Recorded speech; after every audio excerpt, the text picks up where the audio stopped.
Hey guys, welcome back to another episode of CleanTechies, the podcast. I'm super excited to be able to bring this episode to you guys today. On today's episode, I interviewed Lynn Mueller, President and CEO of Sharc International Systems. Basically, what Sharc Energy or Sharc International Systems do is they capture the heat from the water that's going down the drain, and they can then return it to heat new water that you're going to use then. So it's very interesting tech because of the money that they save buildings and municipalities that they can essentially generate lot less electricity because they're just using the energy that's existing. So it's very interesting technology in itself.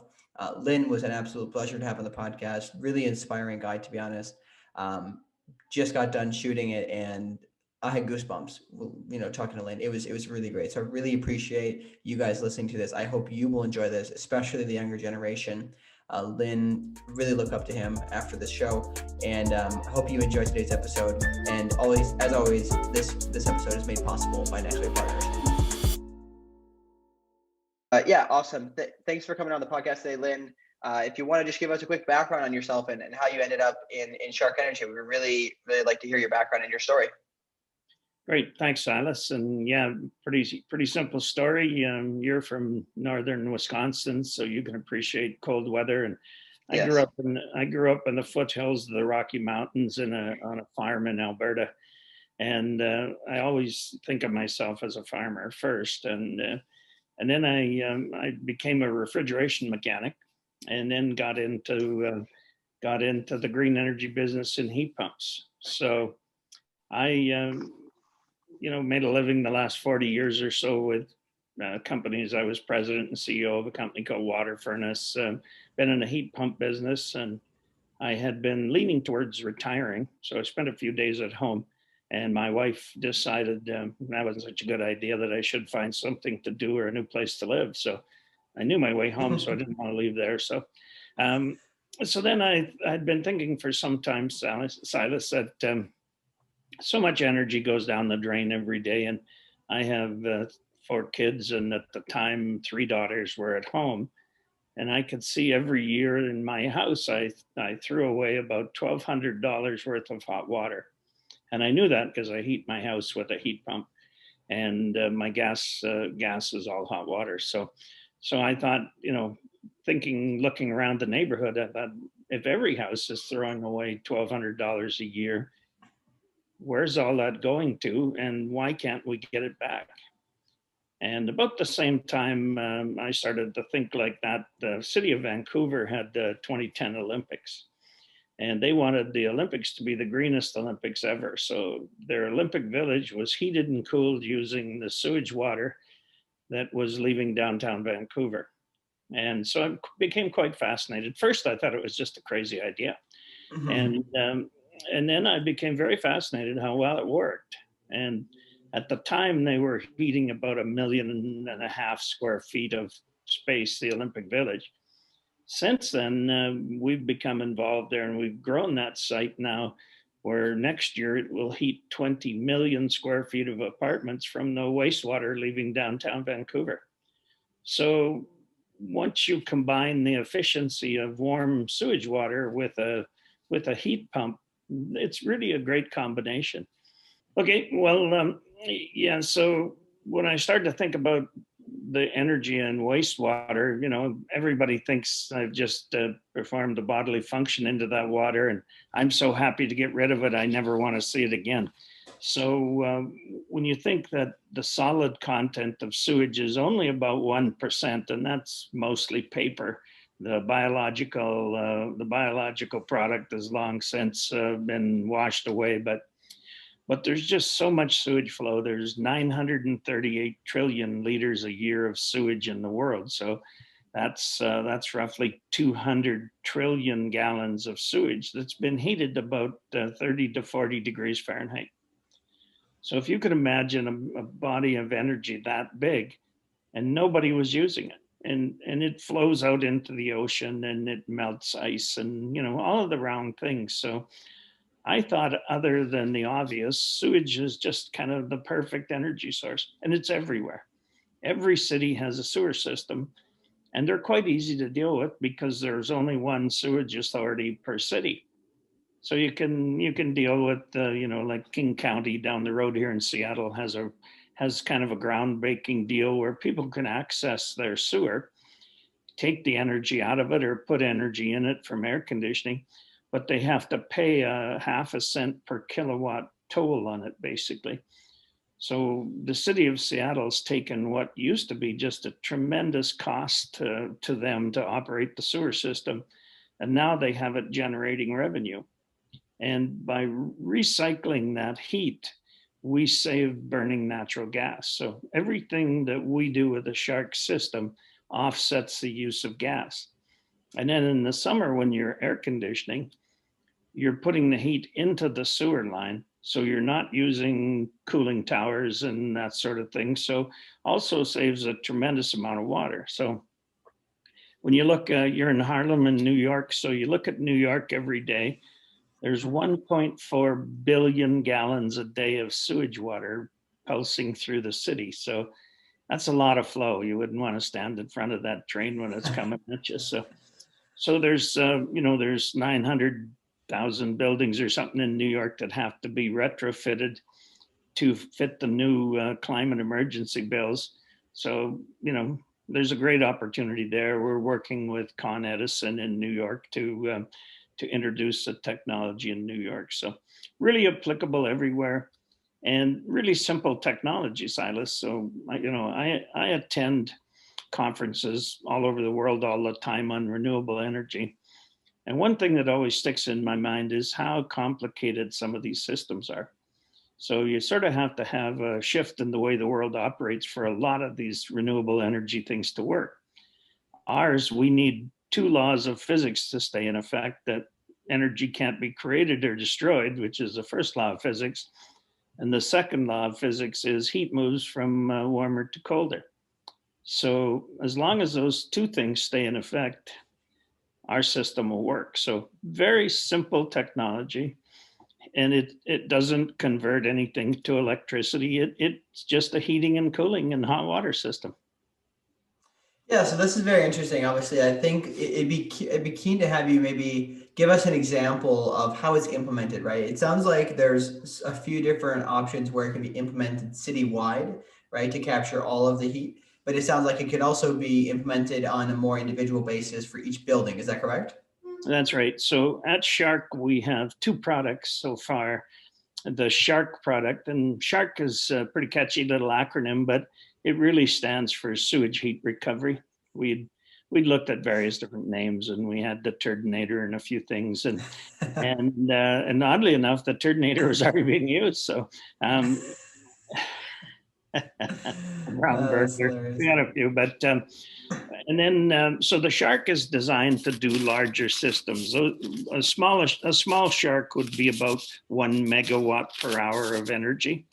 Mm-hmm. So it's fairly expensive and big, and would do a large quantity of space, heating and cooling. So downtown Vancouver, for instance, we have 5 Sharc systems going in that'll serve 20 million square feet of buildings, heating and just heating and hot water. And then when I could see that the Sharc was maybe getting a little expensive to put in every building, I thought, well, I'm an inventor first and foremost. So I went back to the drawing board and invented what we've named a Piranha. And that's just a standalone heat pump for a single building. So it will provide the hot water for an apartment building. So anything about 20 units or above is perfect for the Piranha. And we get phenomenal efficiencies of somewhere around 400%. So if you spend $1 to operate the Piranha, you get $4 worth of heat back in hot water form. So this is crazy. This is the thing that just always excites me about this space, is because every time these innovations happen, week after week on the podcast here, people are creating things that there's really no downside, right? Even the cost to implement it is so low when you look at it on a long-term scale. So that's interesting. I guess, what does it look like to install on these? Because I'm assuming, I grew up with a dad who built houses, so I know a little bit about the process of building a house. And kind of the general idea of plumbing, and it's not a very easy system. So how exactly does this integrate? How tough is it to put these into a building? What goes into it? What kind of process are we looking at? Well, it's not kind of snap your fingers and it's in, but on a new building, it's just part of the building process. Mechanical guys pump. So the theory of a piranha is that we recover all of the heat that's leaving the building in the hot water that's going down the drain. So what we have to do, Silas, is catch about half of the day's flow in a tank, because there's parts of the day when you just don't have any flow, like in the middle of the night and stuff. So we have a tank we bury somewhere. On a new build, it's usually right under the building. And then we just have the sewage flow through that, and it stores about half a day's energy. And then the piranha just fits in the mechanical room. I'm talking to you today from my dining room table, and it's about as big as your dining room table. That sort of size. So we have 3 different sizes, but basically we can make up to 7,000 gallons a day of completely heated hot water. So we're not just a preheat or some sort of passive heat system. We actually have a high efficient heat pump in there that heats the water right to 140 degrees. And we recently won the EPRI, the Electrical Power Research Institute Incubate Energy 2020. And we were able to work with them on a sponsored project where we were able to prove that the piranha is as efficient or more efficient than any heat pump system in the world for making hot water. And, air source is a bit of a rage now, but wintertime air source has some challenges with defrosts and stuff. So we don't care what the temperature is outside. We just take that 80-degree Fahrenheit water leaving a building. We take the heat back out of it and heat the next batch of hot water. So the smallest building we've done to date is 40 apartments, and the largest is 1,050. Got it. And then, so just to clarify there, it sounds like you said you're actually not taking the water itself that's being used. You're just taking the heat out of the water that's going out the building. That's right. We just temporarily hold the water long enough to get the heat out of it. To get the heat. We don't affect the biological process. And when we first started, Silas, everybody said, oh, you're going to take that heat out. You're going to freeze the sewage plant. They're going to be getting ice cubes in the sewage plant. So, if I was that successful, I probably wouldn't be talking to you anymore. But, we just can't take that much heat out, and we're not going to do every building. So in Vancouver, when they built the Olympic Village site, they did a study on the downstream temperature after the plant. And there wasn't a piece of equipment, with a small enough scale to measure the temperature difference at the receiving end of the plant. And then they determined they could expand the plant there to 20 million square feet of heated space, plus another 700 high rises before they could even measure the temperature difference. So when you think of 600 million gallons a day in Vancouver, and you're just taking out, 10 megawatts, it's pretty insignificant. And then everybody says, if I put it in my building, am I going to smell it? Because, the connotation is, am I pumping sewer water through the building? Well, answer to both questions is no, it's completely sealed. So it's a pretty sophisticated piece of equipment. And then a few years back, maybe 5 or 6 years ago now, I won an award for innovation. And the prize was 2 years of use of an office in the Microsoft Innovation Hub at Prospect, Silicon Valley in California. So again, as I mentioned, I'm an old farmer, so I get in there with all these little zit-faced geniuses, and they were telling me about predictive analytics and how important data was. And I really had never been exposed to that before, but I immediately recognized that they were right. The hardware is not nearly as important now as the data flow. So an example of where that's useful is a system we did in Washington, D.C. on 150,000 square foot DC water headquarters building has a Sharc system to provide all of the processed water for heating and cooling. So we assumed in the winter would be heating quite a bit and there'd be some savings from heating and stuff. Well, 3 years later, Silas, with our information we've been gathering every day, every second of the day, actually, the building's only required heat for 4 hours in 3 years. The rest of the time it's been running on internal loads from computers. And so we share all the energy in the building first, and it's been cooling for everything but 4 hours in 3 years. So I've developed a bit of a strategy now on information. I call it synthetic intelligence as opposed to predictive analytics, because predictive analytics is great if you want to know when to change the filters or when the compressor is going to fail or something, but you can't predict energy use. So my mission for the future is to be able to predict energy use and bend, as everything electrifies, we're going to need more and more electricity.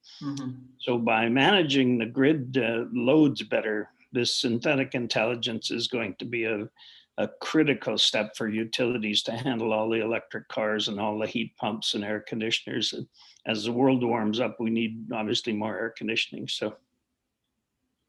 Yeah, I mean, it's obviously that's the big challenge we face, right? Is the fact that there's not only an increase in electricity usage coming, at least a lot of people. I've talked to some people who don't think electricity will continue to rise, given the efficiency measures being put in place. But obviously, there's a lot of third world countries that are getting to that point. But wanted to ask a little bit about for example, a small municipality or even a larger one that wants to implement something like this. What is generally the return on investment look like, the time horizon? Because obviously, as you and I both know, a lot of times taxpayers will complain that these kind of upgrades or these things that they do, they're going to cost them, right? I'm just curious to hear the benefits there, because I'm assuming it's all positive. Yeah, and the payback sort of varies, but when a municipality does it, they look at it, Silas, as more of an investment in infrastructure. So you're building a road, or you're building a sewage treatment plant. That's a different budget than just normal return on investment. So City of Vancouver charges everybody in that Olympic Village district a utility bill every month. So they, the return for them was pretty instant. It gave them cash flow, and they were going to have to invest money in something. So it gives them a utility they can operate. So, if it was just, Silas was buying a Sharc unit and he wanted a return on investment, it's probably somewhere 5-7 years without factoring in the carbon savings. So if you look at downtown Vancouver, for instance, the sewage heat recovery system is their largest source of carbon savings for the city. It's about 350,000 tons a year of CO2 emission offsets. So those right now, Silas, in Vancouver are worth about $50 a ton. And they're predicted to be $150 a ton by 2025. So just the carbon savings are enormous.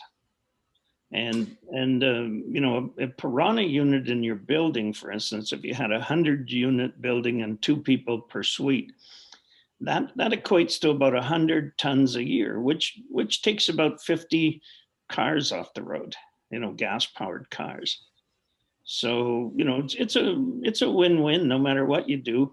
And the thing maybe I like most about the Sharc and Piranha systems is you're using the same energy every day. As hard as it is to believe, if you're in an apartment building, you shower, you do your laundry, and warm water goes down to the tank.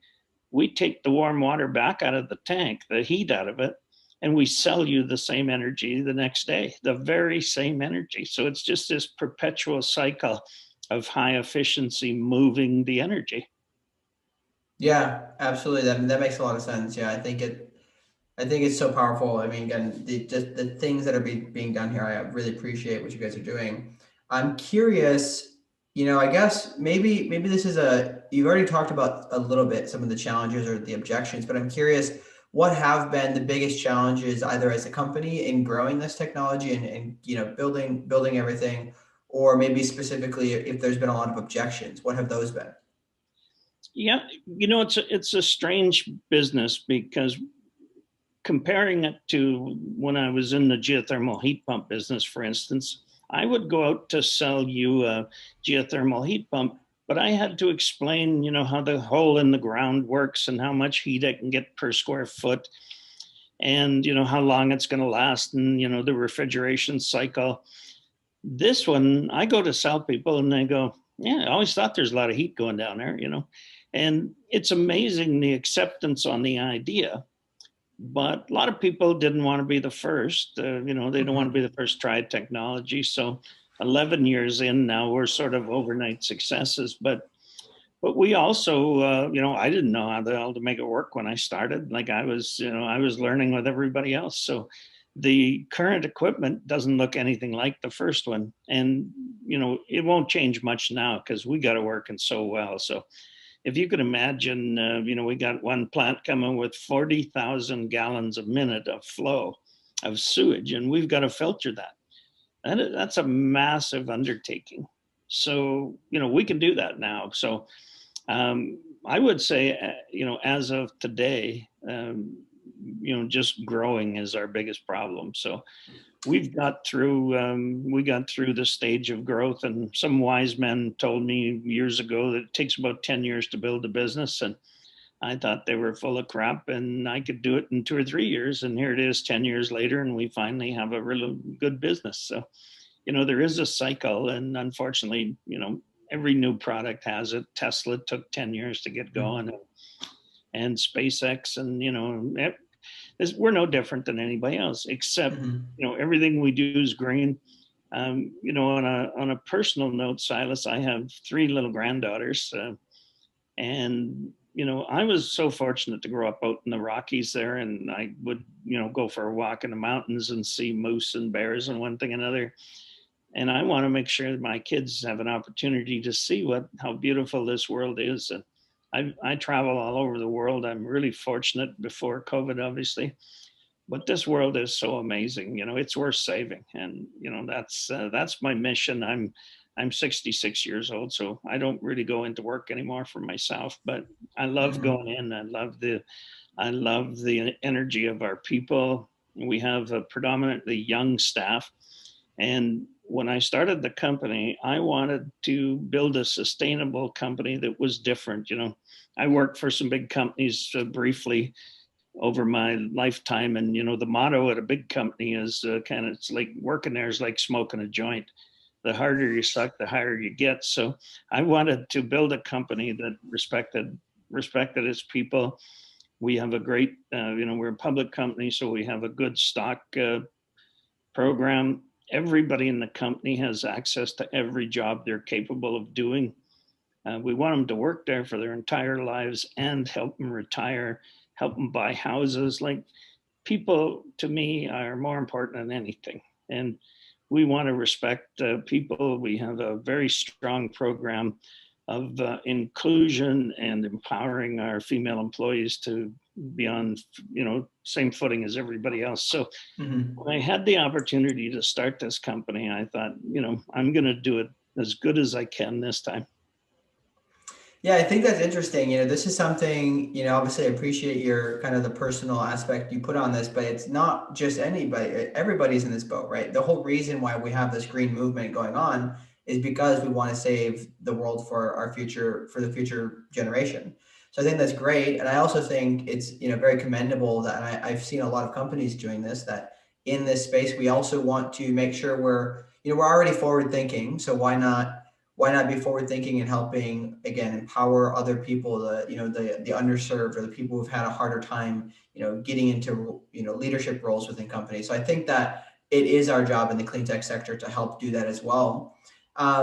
One thing I wanted to also go on and ask you a little bit more about is, obviously, the climate crisis is something that's, we've already quite exceeded the 2 degrees centigrade that we're, looking to prevent. But in terms of what you guys are doing, it's obviously a significant amount of greenhouse gases you can reduce from going into the air. So how are you able to scale now? Now that you figured out the technology, what does the future look like in terms of scaling the business?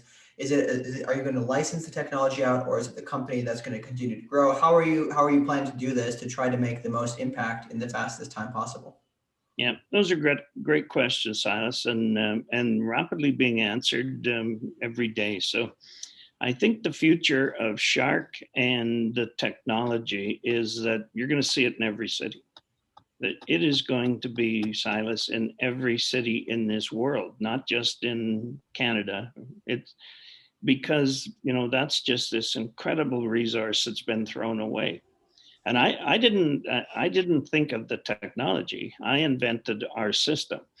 But the technology has been used for a number of years. And, the first one I went to look at was in China. They were doing a 1.5 million square foot building. So their equipment was really not very good. So I was going to originally buy that equipment and try to use it, but it was crap. So I thought I could build my own better. So that's what happened. But what you will see is it's a recognized resource now.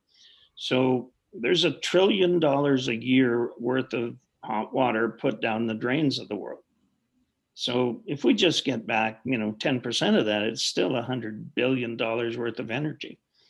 So, why throw it away? And one building like the DC Water's headquarters building that's doing all that air conditioning uses so much fresh water. It's disgusting.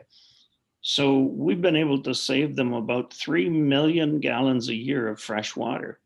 So if you're somebody in in El Paso or over in Africa where you got no rain, that water to you is not only critically important, it's your life. You can't grow food, you can't. So we not only save energy, reduce carbon, but to me the water is the biggest thing. And it's a local energy supply. So nobody can cut off your pipeline to your energy supply. There's no disruptions. And you'd be surprised how predictable the flow is. So to me, the future is every city in the world is going to go to district energy, and sewage is going to make up part of it. It may not be all of it, but that's going to be contributing where it makes sense. But we have just unprecedented growth happening now with Sharc. And recently, I was able to have an hour conversation with Congresswoman Marcy Kaptur from the Great Lakes area. I think she's from Toledo. And, she's the undersecretary for the energy appropriations bill coming up. So we're going to be part of the future. Whether I'm here or somebody else is, the technology now can stand on its own. Mm-hmm. Yeah, it's a good segue. I was quite interested to hear about this because this is, to me, the government's part in regulation and, permitting process for these new technologies is obviously oftentimes undefined. So I'm curious, what has been the experience with trying to build these, especially on a municipal level or on a citywide level? What have been some of the issues with regulation, if any, or permitting? How does that look? Yeah, it hasn't been as difficult as I thought it would be. Mostly slow. People are slow to make decisions, but we're not held up with permitting because we're like a wet well or a pumping station. And I live in a city called Richmond, British Columbia, where we're just right around sea level. I think my house is a couple feet below sea level. So every bit of sewage is pumped in the city. So pumps are already there. We have 4 district energy systems going in to tap into some of these pumping stations. But when you think of a sewer system, I think Chicago is the only system in the world that's all gravity fed to the sewage treatment plant. But, most cities, people think it's, a turd on a beach blanket with a Mai Tai floating down to the sewage treatment plant. But there's all kinds of pumping stations. There's all kinds of transfer stations. So our infrastructure is really what's already in place. Yeah, that's good to hear. That's always the thing I'm concerned about is the especially, these new technologies, right? There's the adoption curve. It's not like you said, nobody wants to be first, or at least very few people want to be first. But once in the US, for example, states like New York and California kind of give it that first push where they're more forward thinking on those things, and it makes it easier for other states to adopt. But obviously, in this case, good to hear that there's not a ton of hoopla to go through to try to get it. But no, that's great. I guess one other major thing that I'm kind of curious about is the supply chain. So I'm curious, obviously the goal here in the future is to get to a circular economy. How much of what you guys source are you really able to source at a very, carbon neutral or very low carbon impact? And what are you able to do to try to encourage those suppliers to help to get to an even, lower impactful supply chain? Well, Silas, that's a wonderful segue into the real value of what Sharc and its products brings to people, because we recently had to do an embodied carbon count on our Piranha system, and we compared it to rooftop heat pumps and solar panels and stuff. So our embodied carbon on our whole Piranha system is about a 7-month return. Wow. So, you look at a solar panel, it's about 8 years, or look at a lot of things. So we've got a very direct return. So the other good thing for the economy is that Congresswoman Capter is we don't hire a bunch of geniuses like yourself that have got PhDs in whatever. We hire people that gets their hands dirty and work to make a living. So we're plumbers, we're welders, we're pipe fitters, and there's lots of those jobs. We're infrastructure kind of jobs. So I'm extremely proud of the fact that we have high-tech controls on a big old piece of steel that some sweaty old plumber has to install. And we create family type of jobs. You go home, you've earned your day's living. Mm-hmm. So it really ticks the boxes, and it's locally made. Like, we're not shipping these things hundreds of miles. We're using local companies to do the installation.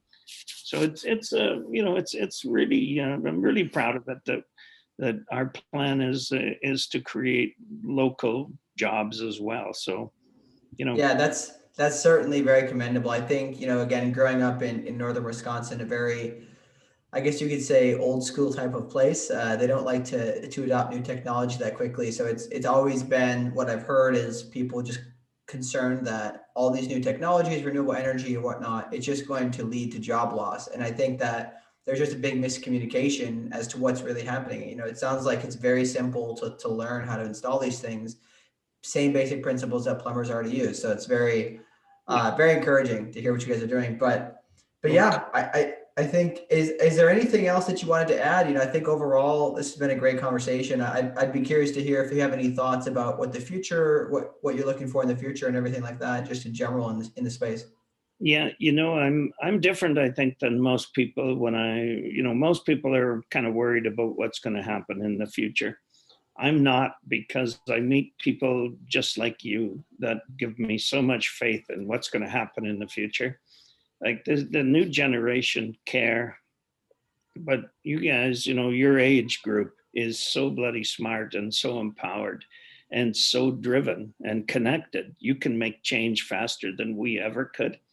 So I think the world's in pretty good hands. I'm extremely proud to have brought a technology like this to your age group, but really you got to pick up the torch and run with it from here. I'm one of these days, I could have a heart attack or fall off step or something, who knows. But the bottom line is that you've got to pick up the torch to make the difference, and it isn't going to be me doing it. But when I was your age, and I used to travel in the north of Canada up into the Arctic, and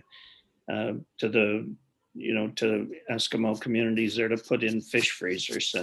And I worked for the Hudson Bay Trading Company, where we had fur freezers and stuff. So I used to visit communities 40 years ago that don't exist anymore because they're underwater. So I've seen it, and every day I see changes. I didn't think climate change would affect me personally, but it has, and it's affected us all. So you got to pick up the torch, Salas, and do it, and your friends, and I know you will. Like I'm so impressed with the group of talent coming from schools, and I mentor, I don't know, half a dozen or a dozen students a year in engineering classes, and all of them I've had to date are just amazing. Like they want to do it. I'm just totally in love with the new generation of kids.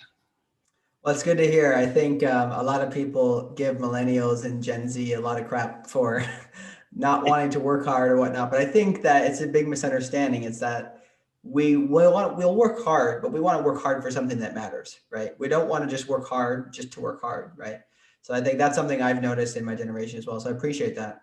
But awesome, Lynn. Well, really appreciate you coming on the podcast. It's been a great episode today.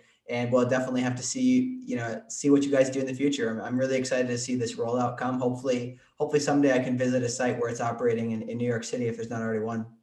Well, we'll make that happen in the next few months here for you. But thank you so much for your time, and it's always just a real pleasure to talk to you. So take care. Enjoy this beautiful day out here on the West Coast. It's absolutely gorgeous. So it's actually very nice here in New York City today too. I can't complain. I'm gonna go play some soccer after this. So. Oh, nice. Well, so. I gotta finish my yard work now. So. All right, very good, Lynn. Thanks so much. Have a good one. Take care, Silas. Yep. Bye-bye.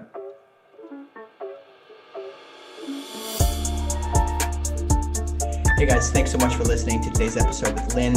I hope you enjoyed this episode. Obviously, pretty powerful stuff that we talked there, especially at the end when we're talking about kind of the passion and the motivation of why we do this and why Lynn has done this. So it's very, very exciting and very inspirational to me, at least. I hope it was to you as well. Definitely do go check out Sharc and learn more about their technology. Encourage, even if you're somebody who doesn't have a large apartment building or you don't have a position of power where you can kind of implement these things, still take this information and go to your local municipalities, go to people and share it with people. We need to kind of spread the word about this technology so that we can help, again, create a cleaner world where we're, using a lot less electricity to do things and just kind of making a more sustainable life so that, as we talked about at the end there, our future, our planet will still be here for the future generations. So definitely go learn more there. Also, big news today. Today was the first release of the newsletter, CleanTechies, the newsletter. So if you didn't get on that train, you probably should do that. It's going to be a really great monthly newsletter that I'm working on with my friend, Randy Hill. She's helped me with this. She's very interested in the sustainability space. So we wanted to essentially bring good, high value content to you regarding clean tech and sustainability and what you can do, what's going on in the space, kind of what we're doing with the podcast here. Just in written form with a little bit more detail in certain areas. So definitely go, link in the description, sign up for that newsletter. Again, coming monthly. If you want to get today's newsletter, obviously you missed it already, but feel free to reach out to me. If you'd like, I can forward it to you and get you on the train. Also want to mention for people who are interested in the space, and you want to meet people, maybe you're looking for a job in the space, whatever it might be, definitely consider joining the CleanTechies Slack channel that we've built for, just connecting enthusiasts in the space globally so that we can all build a better future together and accelerate the pace of innovation. Also do want to take a break to mention our sponsors, NextWave Partners. As you know, NextWave has made this show possible. NextWave is a renewable energy infrastructure and clean tech recruitment service headquartered out of Singapore with offices globally that support all major renewable energy development markets. So if you are either looking for a new career in the renewable space, maybe you're looking to enter the space, or you're looking for your company to level up their talent, maybe you have specific needs. Again, I say this every time, but anybody in the clean tech space is going to have to it's going to be a tough search to find the right talent because a lot of times it doesn't exist with these new technologies. So definitely reach out to NextWave to learn more. You can reach out there at www.next-wavepartners.com. And yeah, I thank you guys so much for listening to today's episode, for always joining us and being loyal to us here. If you enjoyed the content, please do like it. Leave your comments. I'm always curious to hear what you're interested in, what topics you want to hear about. And then also share it with some people that you think might be interested, right? So got to grow this thing. This is not, we're not just doing this for our health. We're doing this for our planet. So help share the news, and we'll see you next week on CleanTechies, the podcast.